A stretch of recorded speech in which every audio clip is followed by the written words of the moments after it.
Hello বন্ধুরা, কেমন আছো তোমরা সবাই? সোনাই ফুড কুকিংয়ে তোমাদের স্বাগত। আজ তৈরি করে দেখাবো একদম অনুষ্ঠান বাড়ির মতো প্লাস্টিক আমের চাটনি।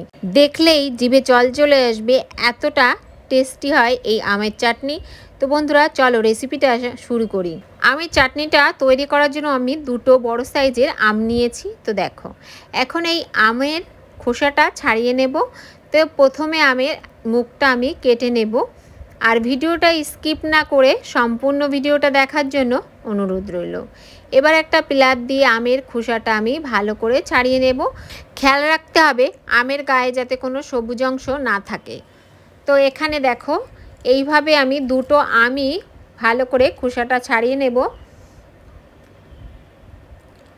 আজ যদি কোনো নতুন বন্ধু আমার ভিডিওটি দেখে থাকো, ভিডিওটি ভালো লাগলে অবশ্যই আমার চ্যানেলটি সাবস্ক্রাইব করে পাশে থাকা বেল বাটনটি ক্লিক করে নেবে। তো এখানে আমি দুটো আমই খোসা ছাড়িয়ে নিয়েছি। এখন এই আম দুটো আমি কেটে পিস পিস করে নেব। তো এখানে দেখো, আমি ঠিক এইভাবে আমগুলো কেটে নিয়েছি বটি দিয়ে। আমের আঁশটা শক্ত হয়ে গেছিলো, তার জন্য আমি বটি দিয়েই কেটে নিয়েছি। তোমরা তোমাদের পছন্দ মতো আমের পিস করে নিতে পারো। এখন মিক্সিং বোলটা আমি সাইডে সরিয়ে নিচ্ছি। এদিকে গ্যাসের উপর কড়াই বসিয়ে দিয়েছি। এবার কেটে রাখা আমগুলো দিয়ে দিচ্ছি। তারপর দিয়ে দেব পরিমাণ মতো জল। এবার গ্যাসটা আমি ধরিয়ে দিচ্ছি। গ্যাসের ফ্লেমটা মিডিয়াম করে আমি 5 মিনিট মতো আমটা সিদ্ধ করে নেব। তো আম অবশ্যই এইভাবে সিদ্ধ করে নিতে হবে। তো দেখো, আমটা সিদ্ধ হয়ে গেছে, তোমাদের দেখিয়ে দিই। এখানে আমি 5 মিনিট মতো সিদ্ধ করে নিয়েছি। এখন সিদ্ধ করা আমটা একটা মিক্সিং বোলের মধ্যে ঠিক এইভাবে তুলে নেব। আমটা অবশ্যই এইভাবে জাল করে ফেলে দিতে হবে জল, তাহলে কি আমের অনেকটাই টক কমে যায়। এখানে নামানো হয়ে গেছে, আমি সাইডে সরিয়ে নিচ্ছি। বাদবাকি জলটা আমি ফেলে দিয়েছি। কড়াইটা পরিষ্কার করে গ্যাসের উপর বসিয়ে নিয়েছি। এখন এই বাটির 1 বাটি চিনি দিয়ে দিলাম। এখানে চিনি আছে আমার 400 গ্রাম, আর ওই বাটিরই 1 বাটির থেকে একটু কম জল দিয়ে দিলাম।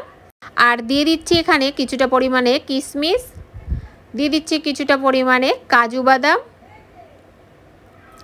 আর দিয়ে দিচ্ছি হাফ চামচ মতো মৌরি, আর এখানে দিয়ে দিচ্ছি পরিমাণ মতো বিট নুন। তারপর গ্যাসটা আমি ধরিয়ে দিয়েছি। এখন চিনিটা আস্তে আস্তে যতক্ষণ না গলছে জাল করে নিতে হবে। তো এখানে দেখো, চিনিটা কিন্তু একদম গলে গেছে। এইভাবে আমি 2 মিনিট মতো জাল করে নিয়েছি। তারপর অর্ধেকটা লেবুর রস দিয়ে দিচ্ছি। লেবুর রসটা ঠিক এইভাবে দিয়ে নিতে হবে। বন্ধুরা, আমি যেভাবে আমের চাটনিটা তৈরি করছি তোমরা অবশ্যই একবার তৈরি করে দেখবে, খেতে অপূর্ব স্বাদের হয়। তো দেখো, লেবুর রসটা দিয়ে আমি এইভাবে মিশিয়ে নিয়ে কিছুক্ষণ রান্না করে নিয়েছি। এবার সিদ্ধ করা আমটা দিয়ে দিচ্ছি। আমগুলো দিয়ে আরও 2 মিনিট মতো আমি রান্না করে নেব। বন্ধুরা, প্রতিদিনের মতো আশা করছি এই আমের চাটনির রেসিপিটা তোমাদের ভীষণই ভালো লেগেছে। ভালো লাগলে অবশ্যই লাইক, কমেন্ট, শেয়ার করতে বন্ধুদের কাছে ভুলবে না। তো দেখো, এইভাবে আমি 2 মিনিট মতো রান্না করে নিয়েছি। এখন নামিয়ে নেব একটা বোলের মধ্যে। তোমরা দেখেই বুঝতে পারছো কতটা লোভনীয় হয়েছে। বন্ধুরা, আশা করছি এই রেসিপিটা প্রতিদিনের মতো তোমাদের ভীষণই ভালো লেগেছে। ভালো লাগলে অবশ্যই বাড়িতে একবার তৈরি করবে, আর তৈরি করলে ছোট্ট একটি কমেন্ট করে জানাতে ভুলবে না খেতে কেমন হয়েছিল। তো আজকের মতো এখানেই বিদায় নিচ্ছি। দেখা হবে নতুন কোনো রেসিপি নিয়ে, ততক্ষণ ভালো থাকবে।